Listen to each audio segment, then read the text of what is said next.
And now let's open it back up to economic development. Yeah. Wake up, Brian, wake No, up. I'm good. So let's just start off really quickly with a little bit of definition between the chamber and EDC and what EDC really does, who you are and what you do. Sure. Between the two, and I guess I should say up front that of the two organizations, the EDC is the far superior one. Of course just you through would say that. leadership and resources and expertise. But besides that, Yes. no, actually, we work really, really well together. I will say that the chamber and the EDC. EDC is a private membership organization. It's its own entity. It's not a governmental entity or anything like that. Yeah. Now the city and the county are part of the membership, as are the schools, the hospital, and various private businesses in the community. And the purpose of the EDC essentially is to market the community to not only new businesses and now new residents, but also to build on the businesses that are here already. Be able to talk to them one-on-one, see what they need to expand. If there are some trouble with the businesses, how we can give them the help they need. We work very closely with the state and some state resources. And being a separate organization, we're allowed to kind of facilitate as a new business or an existing business wants to take on a project, an expansion project, or even come to the community. We're allowed to as a private organization, talk to them, get everything in order for them to present it to their project if they need any sort of public approval. Right. To really drive home the point that we really don't have any public approval, any sort of for incentives or anything like that. Gotcha. We don't have a say in who gets what or anything like that. That all has to pass in the public through the council and the various executive branches of the local government. But my job is to essentially help facilitate those businesses, whatever they want to do, while marketing the community as a whole to both businesses and again residents. The community development is becoming a larger and larger part of our job. So basically, in a nutshell, Cliff Notes version, you're a cheerleader. Yes, I guess so. Okay. Yes, a cheerleader. I don't want that image in my head. That's not me, but yes, a cheerleader essentially. Yeah, Yes. perfect. Okay, and then on the flip side of that, the chamber, you're facilitating and helping to attract businesses to our area. The chamber helps to support them once they're here, so Correct. we don't do a lot of the forefront work like you do. But then once that business comes in, we can help come alongside them and get them established as well, get them connected. We help make a lot of great referrals for them. And then we like to support them and celebrate them once they're here. So a lot of times we talk about EDC and chamber, and EDC kind of does the legwork on the background and helps get businesses here. The chamber comes in and continues to support them throughout their time when their feet are on the ground. So. And I would say you guys are very important on the recruitment aspect too, and kind of that dual or I should say that coordinated approach to it, because I think the chamber is very much responsible for the business culture in the community. I mean, you guys are the drivers of that. You guys are the indicators a lot of pressure on now, Brian. Exactly. A lot of pressure. Of what it's like to do business in Decatur County. You guys are the leaders of that. So absolutely, as the progression of attracting a new business or whatever, or an expansion, we always want to have you guys at the table, and you are on our board as well, I want to say. Yes, so you guys are, and I'm on your board, so and I can let people know out there that that's not always the case in True. other communities. There's a lot of times they go head to head, and I think we're really, really blessed in Greensburg and Decatur County to have a really cooperative effort, not only between us and the chamber, but also with Main Street, the foundation, tourism. Yeah, we've got a lot of great partnerships. Yeah, and partnering organizations. When I talk about that to other communities, they just shake their head. They say that's amazing, because I know, it's awesome. It's so cool to be a part of that group that we're referring to is called the Stellar Team. Mm-hmm. So when we talk about that Stellar Team a lot to other organizations, like you said, outside the community, they do kind of give you that shock look, and they're like, really, that is possible? Yeah. And it's cool that we don't know any different, just No. because it does work here so well in Decatur County, Greensburg. But having all of those different directors and support staff come together at that table a couple of times a month and be able to talk about what we can do for the betterment of our communities is so rewarding, so fulfilling. And it takes all of us working together Absolutely. to make things happen. I, as the chamber, cannot do it alone. Economic development can't do it alone, but it's amazing what can happen with teamwork. And I know that sounds very like just generic, but that's so true. Yeah. Like when you bring everybody to the table and they work together as a team, possibilities are endless. Yeah, there's no sort of territory or anything like that. We understand that everybody overlaps with everybody, and everybody can be an asset to one another. I mean, we work right next to each other, and I Yep. can't tell you how much time I spend down there, mostly to steal coffee and such, but to talk about various business. I mean, because you guys will probably be one of the first ones we go to talk about certain opportunities and things too, and that's a great thing That's to awesome. Yeah. Well, talk about a little bit about what you foresee coming. Can you talk about any projects, any businesses, any organizations that you know of that are looking at Greensburg or Decatur County? Well, that's one thing that with the EDC, a lot of times that we can sign confidentiality agreements Yes. with prospective businesses, so we have to honor those in some way, shape, or form. But I can tell you that what we're, some of the projects that are in the works, some of which have been public, like we have the business, the battery energy storage. The project over just north of the Business Enterprise Park there across the I-74. That's, I think, an investment of about $136 million. Wow. And they'll be able to release 118 megawatts back into the I've been finding a lot about the electric system and the network and how that works. It's a learning curve. Yes, well, that's one of the cool things about my job is that depending on what business comes down the pipe, you kind of have to research that business, and all of a sudden you learn about something completely new, a whole different sector of business and of even research. And that we have looking at the pump station in St. Paul, actually. It's it's a Cannon Energy project, really cool project. They're planning to collect the waste heat from that pump, the motors there in that pump station, and I guess in some way, shape, or form, get it to turn the turbine and create electricity, which they will feed right back in there, about 10 megawatts of energy going right back into the system. So those are the kind of things that make my job very interesting. But there is a large learning curve on some of these things. It's so by far, out of what my expertise is. Not too much archaeology stuff. Yeah. So I have a master's. Right. But it makes it very interesting. And then here locally, as far as business expansions, the big one was Nipro, essentially doubling the size, so we were able to assist with the utility needs that they have and tax abatements and such, and helping them guide them through that process. That'll be interesting to watch as that project continues to develop and unfold, because I don't know that the communities or that people within the community really understand. Yeah. I don't, but it'll be really, really cool to see that as it goes through the different transitions and phases. Yeah, Nipro and I know they've been involved with a lot of what you guys do. They've been a great partner in the community. Absolutely. Shane and Bonnie and everybody out there. We're just so happy for them to be able to expand like they have. Obviously, they've been very busy the last couple years with making the vials for the vaccines and various other medicines and such. And it's great to have the parent company say, hey, Westport is where we want to expand. So that's big for them, and that's it's well deserved, and it's a great investment. It'll be great for Westport.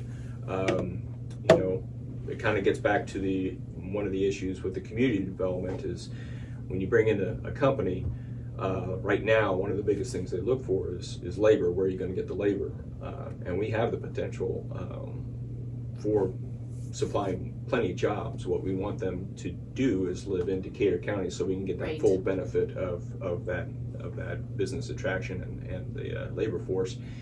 and in order to get them to live in Decatur County, we need to make sure there's housing there for us. So that's been something that's on our radar too, is try to talk to the existing and some new builders to kind of come and take a look at us and get some new housing up and renovate some of the old.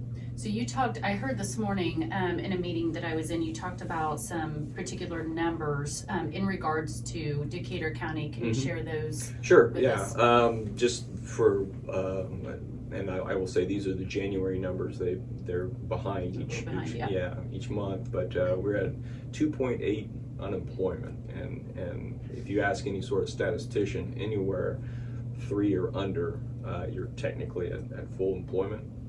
For your county, and I believe in December we were 2.1. So we've been in the twos now. We might have cracked 3 maybe once or twice in the last 3 years, but well, with the exception of 2020, the brief period there. But for the most part, we've been right around in the 2% range, which is tremendous.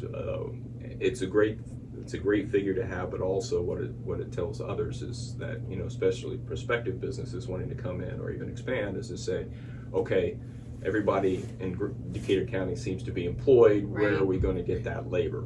Right. So it's got kind of double-edged sword on there. The other thing, though, that is very, very positive, and I shared with you this morning, is that Decatur County grew 0.4% from 21 to 22. So we are growing, which is great. For comparison, I think the top growing was Hamilton County up north of Indianapolis. They grew, I think, 2.1%, maybe a little bit more than that. Bartholomew County was 8, and they were 1%. So that kind of gives you a perspective of where we are. And honestly, I will say, as a whole, southeastern Indiana was growing quite well. Ohio and Switzerland showed some big jumps, but also they have a little bit smaller population, so fewer population will make that growth look larger than possibly what it is. But we're happy that we're in the positive territory, because a lot of rural areas are not. So going back to that 2.8% unemployment that you talked about, just reiterate, coming back full circle again, reiterate the fact that so we do have what you would and statisticians would consider a low unemployment rate. Yes. We do have businesses looking at our community. However, the labor force does not seem to be there, or we are tapped out. So how do we solve that problem? Well, that's the $1 million question that Indiana as a whole is trying to solve. And one of the ways they are attempting to do it is through a program called the READY program. Okay. READI. And you're going to ask me what that stands for, and I used to know, but I've just been using READY so far. It's Regional Economic Acceleration and Development Initiative, I think. Well, and if you're wrong, we're not going to know the difference, so we're going to go with that. But in 2021, they set aside $500 million, and that was an incentive to essentially form regions throughout the state. To come up with a regional approach to addressing, population growth or increase in population, increase in education attainment, and various other topics that actually would, essentially help the state as a whole to grow and get a more skilled workforce. Okay. To answer these questions. And we formed a region, we call it Accelerate Rural Indiana. We formed a region with Shelby County, Rush County, Decatur County, and the city of Batesville, and of course Shelbyville, Rushville, and the city of Greensburg. Right. And we were awarded $20 million. I was very happy to say that, and this is a testament to the communities, that per capita we raised the most matching funds of any other region in the state. So whereas we didn't get the top amount, the $50 million, we were happy with the $20 million, and were able to apply that $20 million to a list of, we ended up having 40 to 45 regional projects. Wow. After we had various input from, we had focus groups, we had public sessions, we had a regional public session where they all came in and did just a wonderful job, and we still get compliments from the state for that. So, Awesome. and they're looking to do a Ready 2.0, Okay. another 500 million here coming up, and to kind of prepare for that, we kind of solidified our region, kind of made it official. If you want to say we all got married, and formed what's called a Regional Development Authority. Okay. That'll have representatives from each partnership on it. Okay. And, So are you going to be involved with that one? yes, they got suckered in for the most part. Now they, no, it's Awesome. something I've been excited about for a while, because not only for the Ready program, but also the Regional Development Authority can qualify for some federal funds too, to address things on a regional basis, which could be everything from utilities to development, site development, inter county trails, that kind of thing. It's going to be an entity that focuses on the development of the region as a whole, rather than all of us kind of doing our individual community things, which will still go on. But Right, it'll right. better coordinated. I think that from what I understand from the efforts of Ready, taking on that more regional approach has been a huge benefit, and kind of an outside of the box type of way of thinking, where we were so locked into the me or I society, and what the possibilities and the doors that taking on that greater boundary, I guess you could call it, has opened up. So talk a little bit about why that regional approach is particularly important. Yeah. Well, I'll say, just from a shall we say, layperson stance. I mean, you don't, as you're driving down Interstate 74, you don't necessarily know what county you're in or anything like Right. that. It's all one big area, and a lot of visitors, they'll see the same way. So it seems silly for us to focus just within those county borders, especially when there's areas like New Point or even St. Paul, that kind of things that where all these counties meet. Mm-hmm. And if you focus as a whole on the development of that area, or the potential development of those types of areas, all the counties will benefit. Benefits, yeah. Absolutely. And be it land or be it even utilities, because like for New Point, they get their water from Napoleon and they get their sewer from Batesville, but it's in Decatur County. So a lot of times we've already kind of cooperated in many Right. shapes and forms. The other thing is, if you look at the way development happens, success in Shelby County, success in Shelbyville is good for us, because that continues to draw growth down 74. Sure. If Shelbyville doesn't do well, if Shelby County doesn't do well, it's going to be very hard for us to do well, to Right. pull from the metropolitan area. Equally, if you want to look south from Cincinnati up, places like Batesville, we want Batesville to do well, because that gives people interest in Batesville, which they'll go a little further, give interest in us, and they look the same way. And thinking regionally by that, in that sense, is that you understand that a successful Rushville, a successful Shelbyville is good for Greensburg, because it draws more attention to our region as a whole. And I think we're doing that. I think our region has a tremendous amount of potential, but we also want to be able to oversee that potential, oversee that growth, to make sure it works for everybody. Right. There's such thing as growth, and then there's smart growth, and we want the smart growth. We want to grow the way we want to. We don't say, just fling the gates open and everybody who wants to just come in. We don't want that. We want developments that work for us. It's the developments that we want. Sometimes there'll be disagreements, as there are in any community or any region, but we want to set up these authorities, these entities or so, to have those conversations and be able to plan accordingly to make sure things work for us. Strategy, yep. Strategy. Brian likes to play games, basically. Yes. That's what that means. Exactly. Okay, perfect. So talking about that strategy a little bit, you mentioned earlier that a lot of the things that are maybe in the works, you've signed some paperwork that you cannot talk about some of that. Are there any potential sectors or business industries that Greensburg or Decatur County is looking at or trying to attract specifically that you can?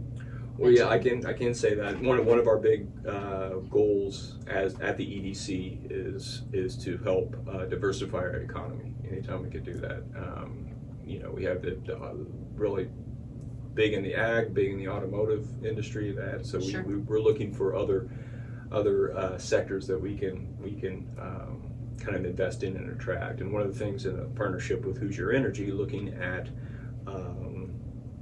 various areas, and we continue to market it, is in the data center section. Okay. In the data center sector, we were awarded a grant from Hoosier Energy to essentially have a consultant come in and analyze, particularly the business enterprise park out there in sections for a data center, and it actually scored very highly. So we continue to market it in Awesome. that realm. Also, just a different sector of the economy, something like that. We don't have really in our region right now. We don't have in our community. So to be able to add that in as a potential employer gives, even down from the most simplistic stance, kids going through school, to be able to show, hey, you can work in a high-tech data center and give an opportunity for those kind of jobs and kind of keep them in our realm, so to speak. That'd be great. The other sectors are food processing, and we're currently working with Purdue on something called a rural economic development model. Okay. And what that is taking a look at our ag assets, everything from grain and livestock to also hardwoods and such, and take a look at what businesses we have in southeastern Indiana. We're cooperating with the entire I-74 corridor group, which goes all the way down to Dearborn County, and looking at what strengths we have and where we can jump from there, either by helping to assist the local businesses that are there already, or attracting new ones, and food processing always comes up as one. That's interesting. Cold storage is another one. Everybody is doing things online, and that includes shopping, and so that's a big opportunity, especially with something with our strategic logistical location in between two large metropolitan areas. Cold storage and stuff seems to be a good sector too. Yeah, interesting. Are there any projects with, like you've mentioned, the Ready group?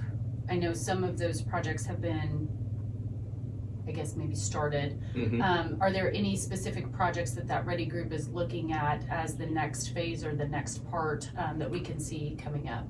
Yeah, we do. We had submitted, again, based on that 2021 study, or plan, I should say.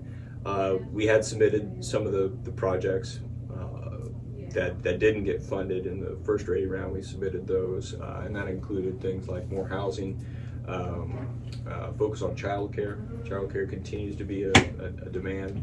And we're also wanting to look at a greater post-secondary education presence here. Yes. We're very fortunate to have Ivy Tech centers all around us, but we don't have really anything, particularly in Decatur County. But on the 74 corridor as a whole, I mean, Batesville has a bit of a center for Ivy Tech where they are, and then there's presences in Shelby County, but there's really no post-secondary education really hardcore presence in southeastern Indiana along I-74, and we think that's a good possibility for a partnership with everywhere from Purdue to Vincennes to anything like that, to see if we can get a better development here. So that would be another one of the big projects. But things also have developed since 2021, so we'll probably go back and kind of reassess that as Ready 2.0 starts to materialize, which I hope it does. We'll probably add some more on there after conversations with local leaders. Nice.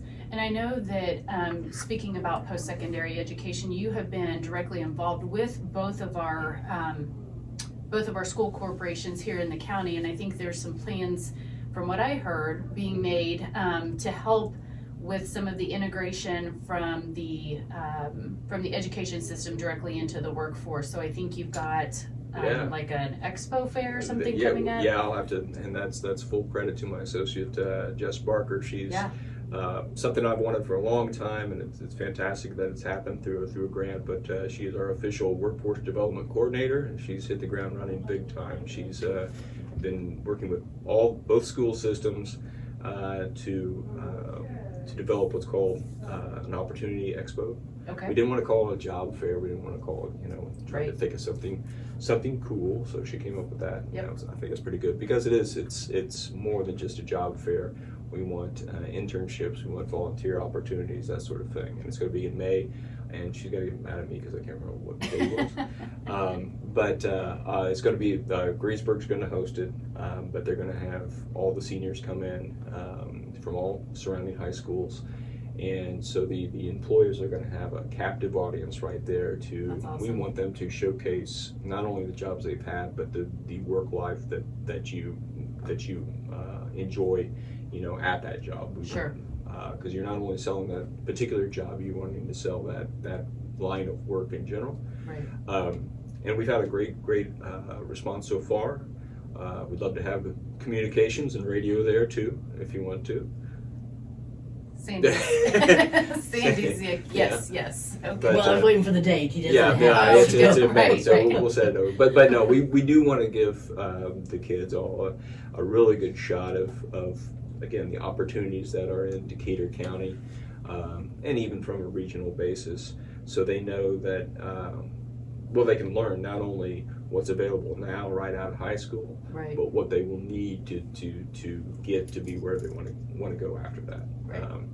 And they're going to be breakout sessions on resumes, on finances, that kind of thing, even things like mental health and that. To know how, because if you're jumping out of high school into a job, especially like a high stress job, sometimes you need to know how to balance that. Sure. And the importance of things like soft skills and that, showing up to work on time and etiquette and stuff like that. Those little things add up. But we want to provide that event, and it's a great partnership. We have Decatur County Community Foundation on board. Tammy and the crew are there, and then also DCMH, Decatur County Memorial Hospital. Those are our two title sponsors. Rex and the crew there are going to help out, and we really appreciate all the support we've gotten so far for something like this. It's the first time something like this has happened, and we want to make it successful. So if businesses are interested, is there a cost to being in there? Should they just if you want to call Jess, not you, because she knows the answers and you that's obviously exactly are struggling. Right. Just kidding. 812 no, I'm not. 812-222-2520, and ask for Jess. Yes. No, but there's cost for sponsorships if they want to sponsor, and you get special positioning or a chance to hand out whatever you want. But yeah, we're looking for some great participation. I believe it is free if you just want to set up a table. So a great way to market your business, to market maybe products and services, but a great way just to market your company and help integrate some of those students into hopefully your workforce. Well, and what we hope to also is that, like with the construction trades, Jess and I were talking about this the other day. One construction company might not be able to afford the employees to sit there during the day and run a table, but maybe get a group of them together. So even your business sector, if you can't provide somebody, team up with someone else that's in your sector and say, hey, let's check out the kids who might be interested in this case construction and want to go into construction. And who knows, you might find some great kids who have time during the summer, to start that apprenticeship or internship or what have you, and go into some great employees. Yeah, awesome. So. Well, I think we are about out of time. Any last thoughts or topics that we did not cover? We've got the Op Expo coming up. I believe that's the second Wednesday of May, because I think you booked it right on top of my board meeting day. Yeah, we try to do that. You tried to, yeah. We're making the community choose between the chamber or and us. EDC. So, You'll win exactly. this time. It's okay. We'll see. But no, I just I do want to tell people that you know, if they ever have any questions about any sort of projects or anything, I mean, I can tell them what I can. Sure. But if there's any question as to why something is happening in such a way, I always want to let the community know that I'm always up for a cup of coffee, and I'll explain why things were done the way they are. Nothing is done on a whim. Nothing is done without being well thought out. It's not just me. I have a wonderful board of expertise that I can draw upon, and resources. And I can just say that, again, going back to the idea of growth, we want smart growth. So that's things are, and I'd be open to anybody, you know, rather than, you know, taking it to social media or something like that. If somebody wants to ever just to pick my brain, I'm always open. Transparent. So, Yeah. Sandy, I have heard from this session that Brian is married, that he likes to play games, and that he's pretty transparent. Yeah. I don't know. But not necessarily good with dates. That's right. No, definitely not. Not good with dates. Well, Brian, thank you so much. If anybody does have any questions or interest in economic development and would like to reach out, you can definitely always call the office at 812-222-2520. Okay, and we will be back again. I don't even know what Monday this is. I guess we're in April. It's April, We are so in April. we'll be back on the third Monday of the month from 11:15 to 11:45 again with Community Connections. And with that, I am Dawn Lowe from the Greensburg Decatur County Chamber of Commerce, and I'll hand it back over to Sandy.